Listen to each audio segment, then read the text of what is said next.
Hello दोस्तों, math में आप लोग का स्वागत है। तो कल हम लोग ने कुछ टॉपिक किए थे जिसमें प्रश्नावली को क्वेश्चन एक के बारे में हम लोग देख लिए थे। ठीक है, तो एक का क्वेश्चन जो था वो हल कर दिए हैं और उसके बाद जो उदाहरण थे उदाहरण भी बता दिए हैं, थ्योरी जो था थ्योरी भी समझा दिए थे। ठीक है, तो आज हम जो उसके आगे जो दूसरा का क्वेश्चन है, एक प्रश्नावली एक का एक में 3 क्वेश्चन था, तो 3 हम बता दिए, 3 बता दिए।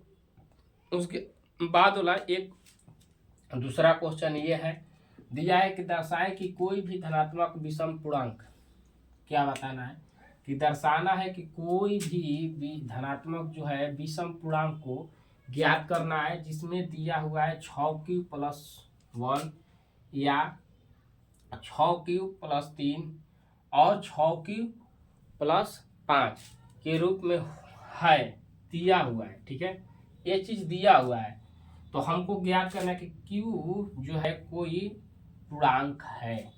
तो पहले तो दर्शाए कि जो कोई भी धनात्मक विषम पूर्णांक है उसको हम लोग को बताना है। तो ये विषम पूर्णांक दिया हुआ है। ठीक है, तो इस ये कैसे दिया हुआ है, कैसे आया है, इसको हम लोग को सॉल्व प्रूफ करना है। ठीक है, जैसे हम लोग कैसे दे देते हैं कि √3 एक अपरिमेय संख्या है।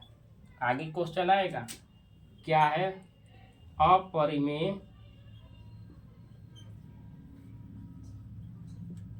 संख्या है, ऐसे क्वेश्चन आगे आएगा।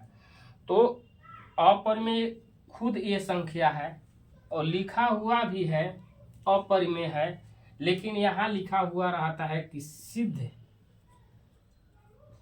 करे, सिद्ध करे। क्वेश्चन यही बनता है कि सिद्ध करे कि √3 जो है एक अपरिमेय संख्या है, आपको सिद्ध करना है। ठीक है, वो जानता है कि ये दिया हुआ है लेकिन आपको हल करना है कि क्या है, तो अपरिमेय संख्या है।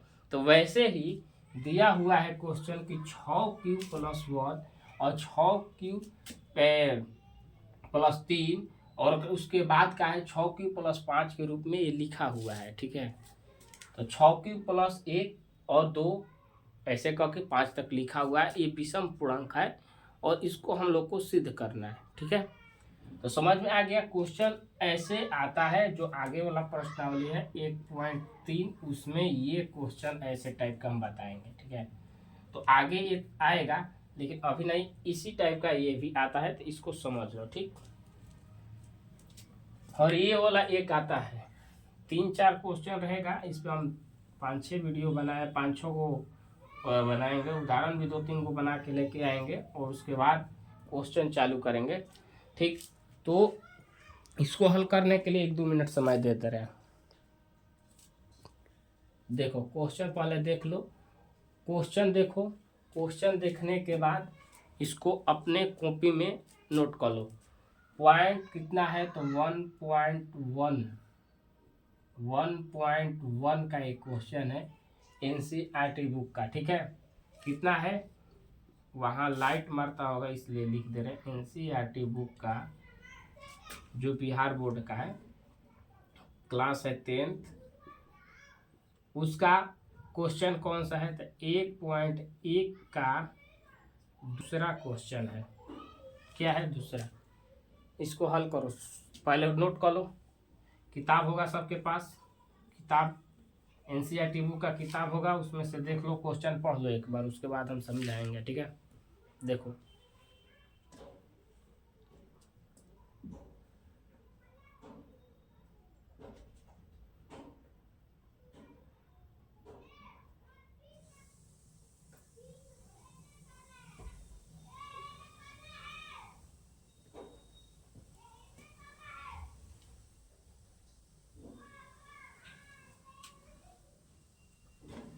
चलो देखते हैं। तो सबसे पहले जब भी प्रूफ करना होता है तो हम लोग पहले मानते हैं, क्या करते हैं, तो सबसे पहले हम लोग मानते हैं। तो कोई भी मैथ का मानना है कि माना कि ये क्या है,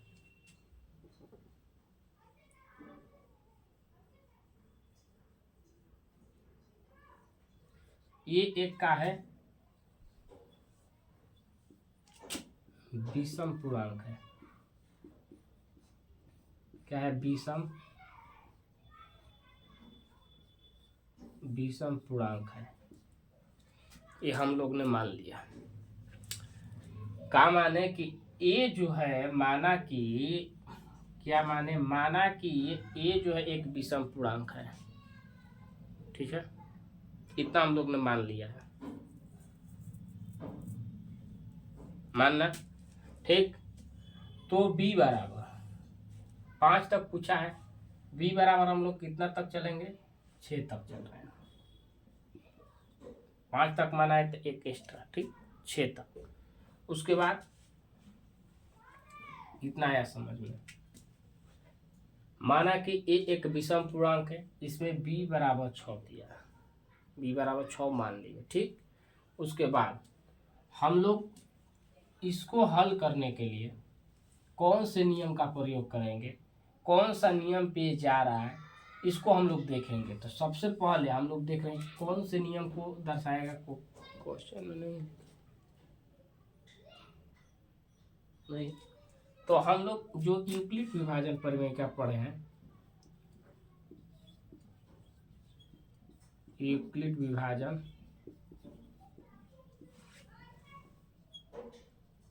प्रमेयिका से कौन सा यूक्लिड विभाजन परिमेयिका का नियम प्रयोग करेंगे। ठीक है, यूक्लिड विभाजन परिमेयिका का नियम पालन करेंगे, जिसमें बताए थे सूत्र a बराबर बी क्यू प्लस आर। तो हम लोग क्या माने हैं, यहाँ देखो, यहाँ a एक विषम पूर्णांक है, a एक विषम पूर्णांक है, ठीक। यहाँ हम यही माने हैं और इसको यूक्लिड विभाजन परिमेयिका से यही सिद्ध करना है। ठीक है, इतना समझ में आ गया, सिद्ध करना है। तो हम लोग को जब इसका मान ज्ञात करना था, क्या के, तो q एक पूर्णांक है, तो इसके लिए हम लोग क्या करेंगे, इसको थोड़ा इधर साइड में लिखते हैं।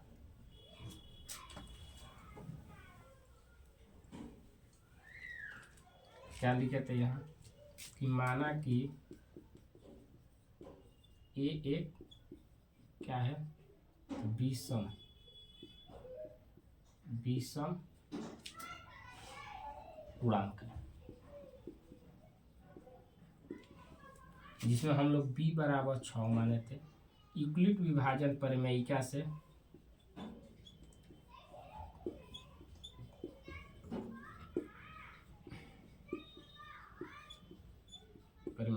ठीक, जिसमें a बराबर हम लोग बी क्यू प्लस आर, ठीक।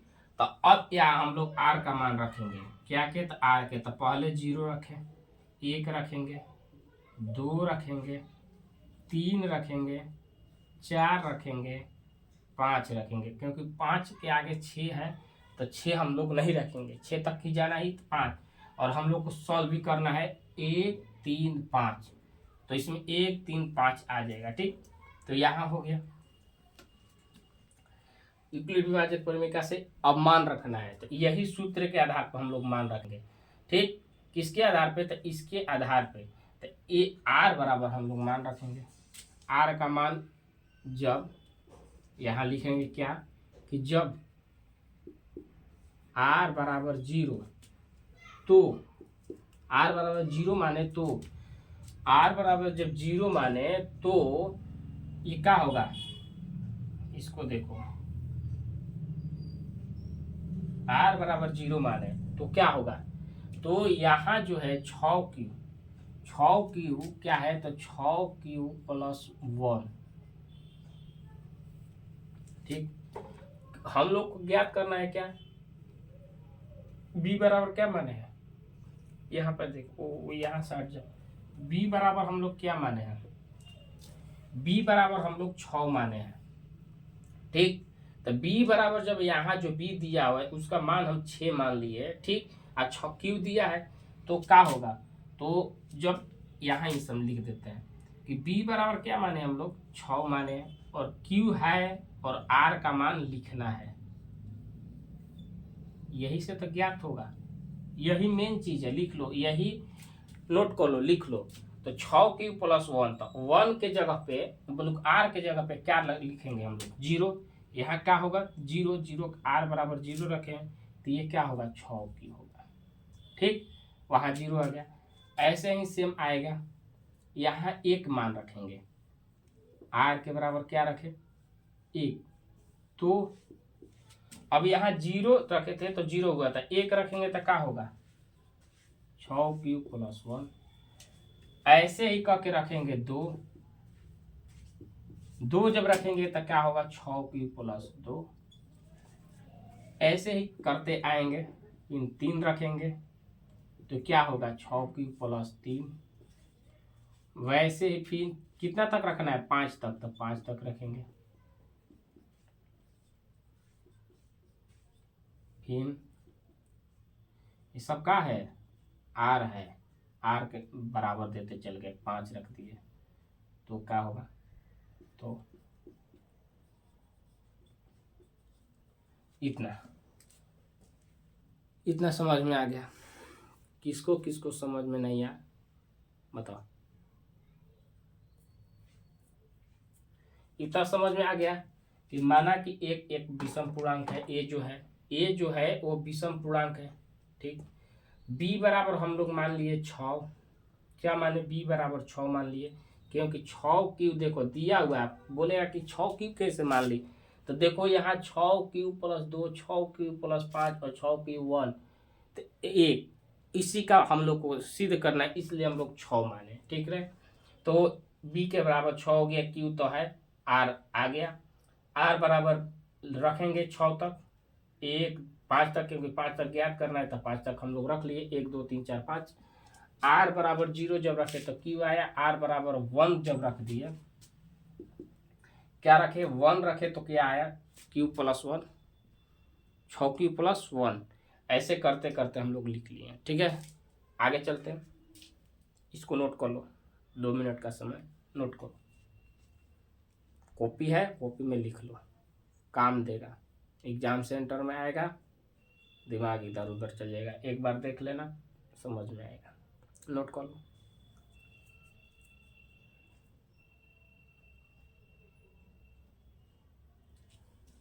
साफ करते हैं।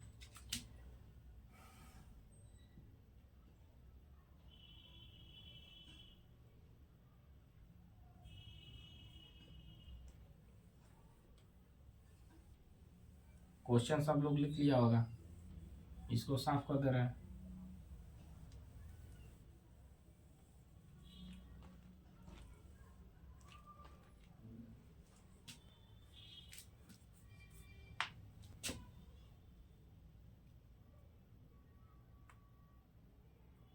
चलो आओ देखो, तो हम लोग ये देख लिए, इतना हम लोग कर लिया।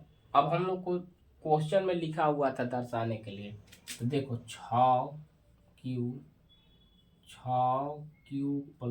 1 और 6q + 2। गौर से देखो, ध्यान से समझो, क्या क्या 6q + 1, 6q +, ये क्या है, ये क्या है बताओ, ये क्या लिखा हुआ है, तो यह एक सम संख्या है। क्या है, सम संख्या है। ठीक, और ये तो इतना लिखा हुआ है, ये तो सम हो गया, और जबकि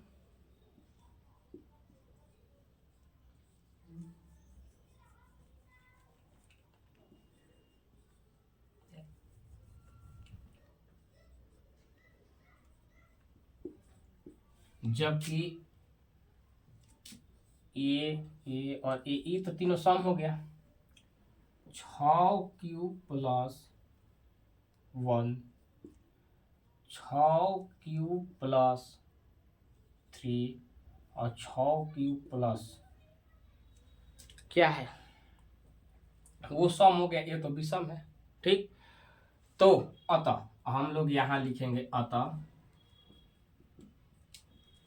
क्या लिखेंगे, अतः। इतना समझ में आया है, इसको अब साफ कर दे, साफ कर दे, आवाज जा रहा है कि नहीं पहले, ठीक, अच्छा जगह पे, इतना हो गया। अतः, अतः में हम लोग क्या लिख देंगे,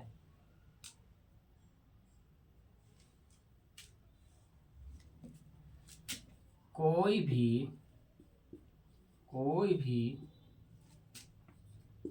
विषम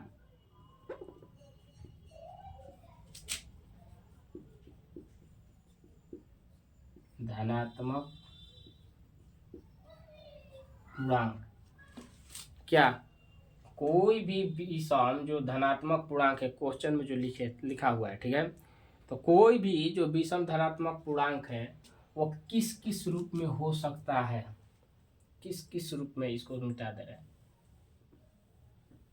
तो किस किस रूप में हो सकता है, तो जो क्वेश्चन दिया उसी के रूप में, यही तो सिद्ध करना था हम लोग को। 6 प्लस 1, 6 प्लस 3 और एक तथा का हो गया 6 प्लस 5 के कोई भी विषम पूर्णांक जो धनात्मक पूर्णांक है, जो विषम धनात्मक पूर्णांक है 6 प्लस 1, 6 3 और 6 प्लस 5 के रूप में हो सकता है, ठीक है, के रूप में होता है, ठीक। यही हम लोग को हल करना था, क्या करना था, यही हल करना था हम लोग को, यही हम लोग को क्या करना था, हल करना था। समझ में आया? बिल्कुल धीरे धीरे चले हैं, एक क्वेश्चन बिल्कुल धीरे धीरे, फास्ट नहीं बताएं, एकदम धीरे धीरे, स्लो स्लो। तेज करना होगा तो तेज भी हम करके बता देंगे, ठीक है, इसलिए बताए थे कि समझ में आ जाए, एक एक स्टेप धीरे धीरे एकदम। यदि किसी को लगता है कि बहुत स्लो बताए हैं, धीरे धीरे, तो मोबाइल में यूट्यूब जो होता है ना, उसमें स्पीड क्या आता है, तो उसमें अपना जो स्पीड है, एक नॉर्मल स्पीड होता है, उससे 1.25 माने 25 बेसी हो जाता है, फिर 1.5 कर लो, 1.5 इससे भी अधिक कर लो, और नहीं स्लो है तो 2 गुना कर लो, स्पीड तेज करके देख लो क्लास, समझ में। यदि जो बहुत स्लो लगा और जिसको समझ में नहीं आया वो नॉर्मल स्पीड पे देखो, समझ में आएगा बिल्कुल, ठीक है। अगला क्वेश्चन चलते हैं, बिल्कुल समझ में आया होगा।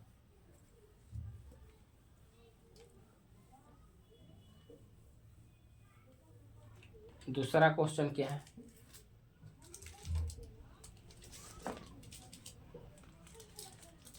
बुक का क्वेश्चन देख लेना, ठीक है, हम डायरेक्ट बता दे रहे हैं, क्वेश्चन लिखेंगे तो समय मरेगा। और तो जो किताब है, किताब के हिसाब से एक क्वेश्चन नंबर 3 है, जो एनसीईआरटी बुक है उसके जो क्वेश्चन नंबर 3 है, ठीक है, इसमें हम डायरेक्ट लिख दे रहे हैं कि कुल सदस्यों की संख्या, यहाँ पे कुल सदस्यों की संख्या, कुल सदस्यों की संख्या कितना है, 616, ठीक, कुल सदस्यों की संख्या कितना है, तो 616 है, ठीक है।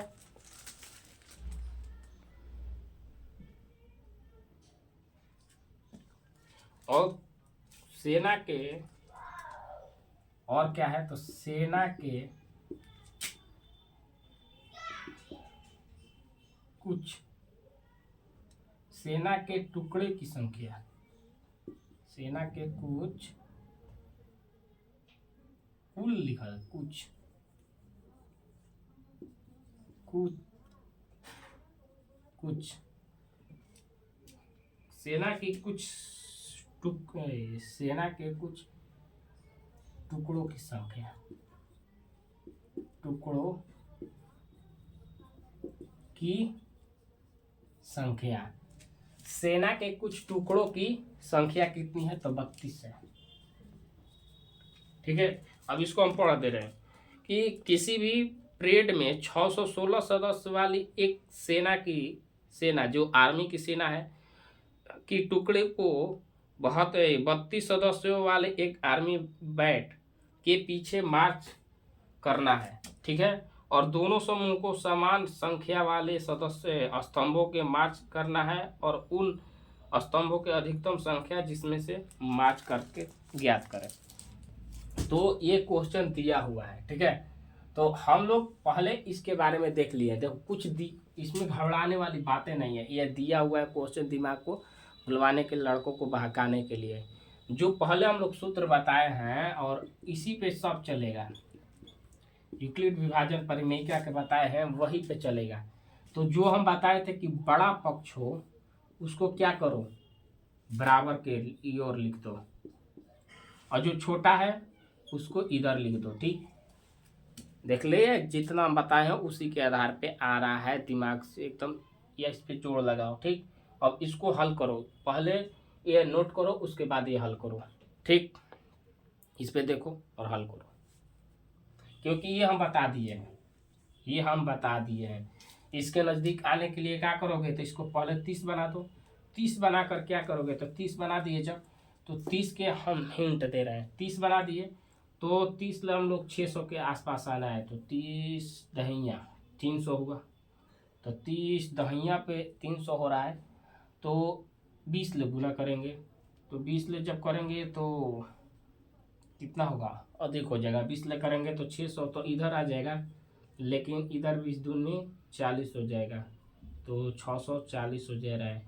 इसका अर्थ है क्या कि 19 ले गुना करो, सीधे 19 ले गुना करो आ जाएगा, कुछ करना नहीं है इसमें, 19 ले गुना कर दो। क्या करोगे, कल हम बहुत रट के बता दिए, अब नहीं मन कर रहा है उस पर जाने के लिए, बताने के लिए, क्योंकि इतना बता दे कैसे हम निकाल दिए 19 ले होगा गुना। इसको हम लोग 2 खंड में तोड़ दिए थे, एक खंड कर दिए 30, एक खंड कर दिए 2। यहाँ पे हम लोग 10 किए तो 300 हो रहा था, तो देखे कि 600 है, तो 10 नहीं 20 ले गुना कर दिए, तो यहाँ तो हो गया 600, तो यहाँ तो 600 के आसपास आ गए। लेकिन यहाँ क्या किए हम लोग, यहाँ तो 600 के आसपास आ गए, लेकिन इधर हम 20 ले जब गुना किए तो ये हो गया 40 है, जोड़ते हैं तो 640 हुआ, तो अधिक है। तो अधिक है तो इसका अर्थ है कि 20 ले गुना नहीं करेंगे, किससे, 19 ले गुना करेंगे। किससे गुना करेंगे, तो 19 ले करेंगे, तो 30 में 19 ले गुना कर दो, और इधर भी 19 ले गुना कर दो, तो 19 दूनी 19 तीन 57, 500 इतना हुआ, 19 दूनी 38, इसमें 38 और जोड़ दो, 8 10 608, कितना होगा, 608 होगा, ठीक। तो ऐसे करके तोड़ो, 608 होगा, 608 की 608 मिटा दिए, 19 ले गुना जब किए तो कितना आया 608, और 608 को घटाएंगे तो 8 बचेगा, ठीक। अब इधर आ गया 32, 8 चौके 32 जीरो, तो इसका कितना आया कुल 8 है, ठीक है। तो क्वेश्चन आपके तभी